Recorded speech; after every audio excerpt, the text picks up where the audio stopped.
अंग्रेजी बोलने के सफर में कुछ कॉन्सेप्ट्स ऐसे होते हैं ना जो आपको अलग से सीखने पड़ते हैं, और ये 2+ का कॉन्सेप्ट कुछ ऐसा ही कॉन्सेप्ट है। चलिए क्लास को शुरू करते हैं। हे एवरीवन, स्वागत है आपका आज की क्लास में। आज के वीडियो में मैं हूं प्रीति मैम, आप देख रहे हैं समृद्धि इंग्लिश अकेडमी।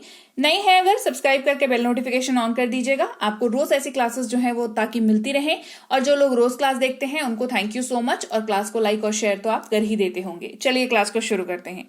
सबसे पहले बात करेंगे टू के साथ यूज्ड के इस्तेमाल की।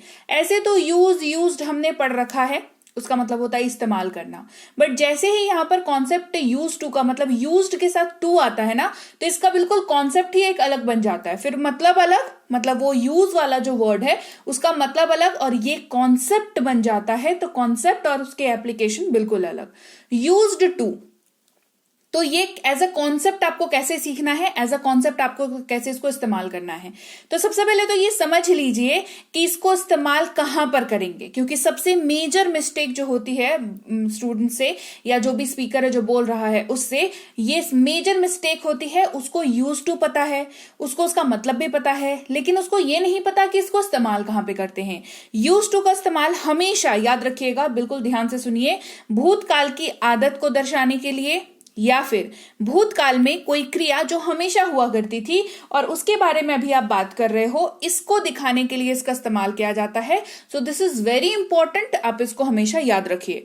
अब समझते हैं इसका मतलब क्या होता है। मतलब आपको हिंदी वाले वाक्य में ऐसा क्या दिखे कि उसकी अंग्रेजी करते वक्त आप यूज टू का इस्तेमाल करो। सबसे पहली चीज तो ये करो कि इसका आशय जो है, उस वाक्य का जो मतलब है वो क्या ऐसा निकल के आ रहा है। अगर हाँ, उसके बाद चेक करो कि क्या वाक्य में, अब ये स्टेप नंबर 2 है कि वाक्य में क्या आप करता था या किया करता था का इस्तेमाल कर रहे हैं हिंदी में। अगर इसका जवाब भी हाँ है तो आप यूज टू का इस्तेमाल अपने इंग्लिश वाले वाक्य में कर सकते हैं। तो यूज टू का मतलब करता था या किया करता था। बढ़िया बात इसकी ये है कि ये दोनों ही कॉन्सेप्ट काफी है याद रखने के लिए। अलग से इसमें सब्जेक्ट वाला कॉन्सेप्ट को नहीं डाला है। इसका मतलब ये है कि ये आप किसी के भी साथ इस्तेमाल कर सकते हो। इस्तेमाल देख लो, वह धूम्रपान करता था या धूम्रपान किया करता था। ही यूज टू स्मोक। आप एक ऐसे व्यक्ति की ऐसे टाइम की आदत बता रहे हो जिसके बारे में आपको मतलब अभी का तो नहीं पता, आप पहले की हैबिट की बात कर रहे हो, भूतकाल में होने वाली क्रिया की बात कर रहे हो। वे क्रिकेट खेला करते थे। दे यूज टू प्ले क्रिकेट, मतलब आप जब उनको जानते थे वो तब वहां पर क्रिकेट खेला करते थे, तो they used to play cricket. Clear. अब बात करते हैं अगले टू कॉन्सेप्ट की, जो कि है टू प्लस सपोज्ड। जी हाँ, सपोज का मतलब मान लो, सपोज्ड टू जब लगता है तो ये अलग कॉन्सेप्ट बन जाता है।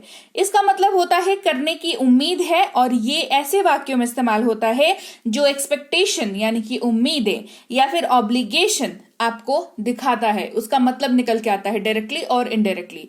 हिंदी में करना चाहिए ऐसे करके हमें दिखता है। इस्तेमाल ये सबके साथ होता है। मुझसे उम्मीद की जाती है कि मैं उसकी मदद करूं। मुझे आपकी मदद करनी चाहिए। ये दिमाग में चलता है और ये मुंह से निकलता है। ठीक है, तो अंग्रेजी I am suppose to help you. हम लोगों से उम्मीद की जाती है कि हम गरीबों की मदद करें।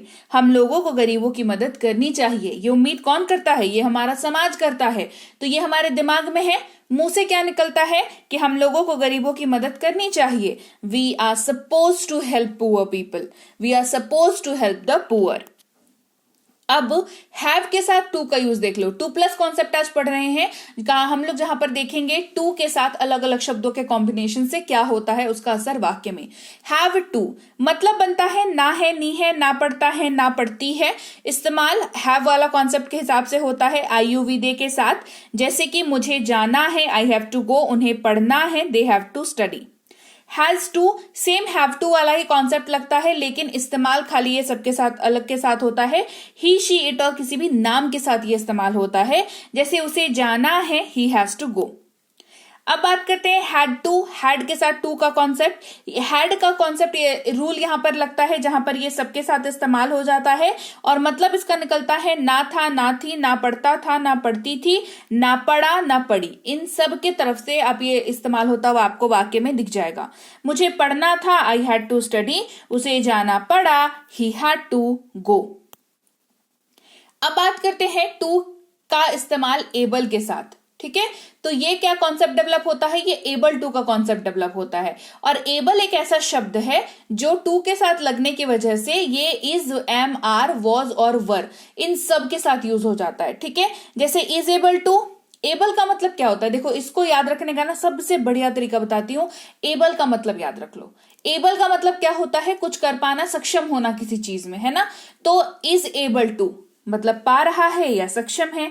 इज का यहाँ पर स्पोकन का रूल लग जाएगा, ही शी इट नेम के साथ इज इस्तेमाल होता है, वह चल पा रहा है, he is able to walk. Am able to, बताओ क्या होगा, पा रहा हूं या सक्षम हूं, आई के साथ एम का इस्तेमाल करते हैं, मैं पढ़ पा रहा हूं, I am able to study. Are able to, are का कॉन्सेप्ट लगेगा, यूवी दे के साथ इस्तेमाल होगा और हिंदी दिखेगा, पा रहे हैं या सक्षम हैं, वे जा पा रहे हैं, they are able to go.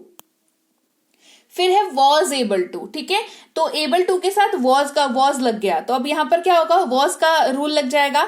Was किसके साथ इस्तेमाल होता है, आई, ही, शी, इट और किसी भी नाम के साथ। पा रहा था या सक्षम था, इसका मतलब होगा, क्योंकि वॉज जो है वो पास्ट का वर्ड है, तो था, थे, थी दिखना तो आपको पड़े दिखेगा ही दिखेगा। ठीक है, वह चल पा रहा था, he was able to walk.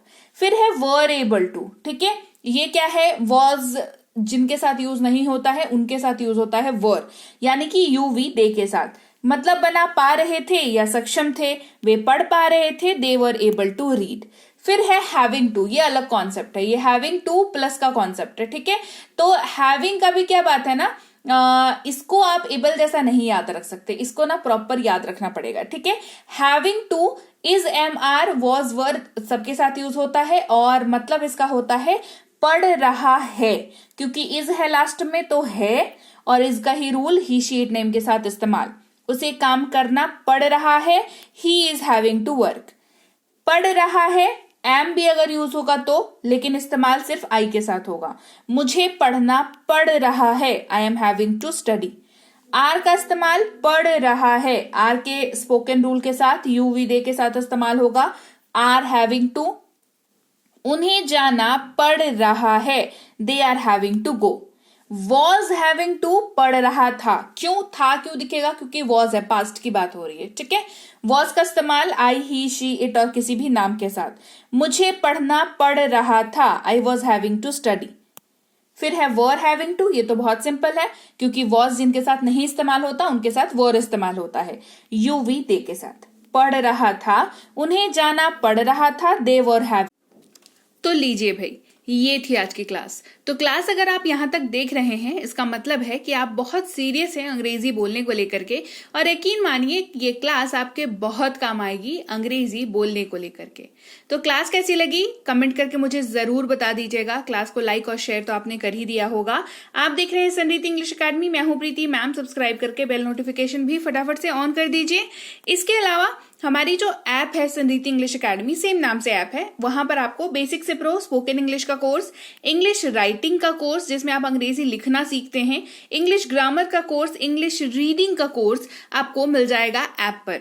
इसके अलावा अंग्रेजी पढ़ने में अगर दिक्कत आती है, स्पेलिंग्स में दिक्कत आती है, तो ये अंग्रेजी पढ़ने का रामबाण ट्रिक, ये जो किताब है ये अमेजॉन पर अवेलेबल है। आप सिंपली इस बुक का टाइटल यहां से देख करके आप अमेजॉन पे सर्च करके इस बुक को अपने घर पर कैश ऑन डिलीवरी के साथ भी मंगवा सकते हैं। इसके अलावा अगर आपको ई बुक्स की जरूरत है, तो चाहे वो वर्ड मीनिंग की ई बुक हो, टेंसेस की हो, आपके स्पोकन इंग्लिश की हो, ग्रामर की हो, या मिनी स्पोकन इंग्लिश स्ट्रक्चर्स की हो, जो कि क्विक रिवीजन का आपको मौका देती है, क्विक समझने का आपको मौका देती है, ये सारी की सारी ई बुक्स जो है हमारी ऐप पर अवेलेबल है। ऐप में जाकर के आप इनको इजीली वहां पर ले सकते हैं। इसके अलावा हमारी क्लास, हमारी पेड क्लास या किसी भी तरीके की अंग्रेजी को लेकर के समस्या अगर आपको आ रही है, तो इस नंबर पर व्हाट्सएप मैसेज करके आप हमारे साथ संपर्क कर सकते हैं, हमारे ग्रुप में जुड़ सकते हैं। और इस किताब को मंगवाने के लिए भी आप सिंपली इस नंबर पर व्हाट्सएप मैसेज करके भी इस किताब को अपने पास मंगवा सकते हैं। और हमारा ऐप कुछ ऐसा दिखता है गूगल प्ले स्टोर पर, वहां पे आपको यहाँ पर इंस्टॉल कर लेना है आपको अपने मोबाइल पर। इसके अलावा व्हाट्सएप का ग्रुप हमारा जरूर ज्वाइन करके रखें, रोज की फ्री क्लासेस आपको मिल जाती हैं। टेलीग्राम का चैनल हमारा जरूर ज्वाइन करके रखें, वहां पर भी आपको क्लासेस मिल जाती हैं, कुछ इंपॉर्टेंट अनाउंसमेंट होता है वो भी आपको पता चल जाता है, और ऐसे आप जो है अंग्रेजी के संपर्क में बने रहते हैं। तो thank you so much for watching आज की क्लास को। मैं आपसे मिलूंगी आपकी अगली क्लास में। Till then thank you so much for watching. Stay tuned to Sanriti English.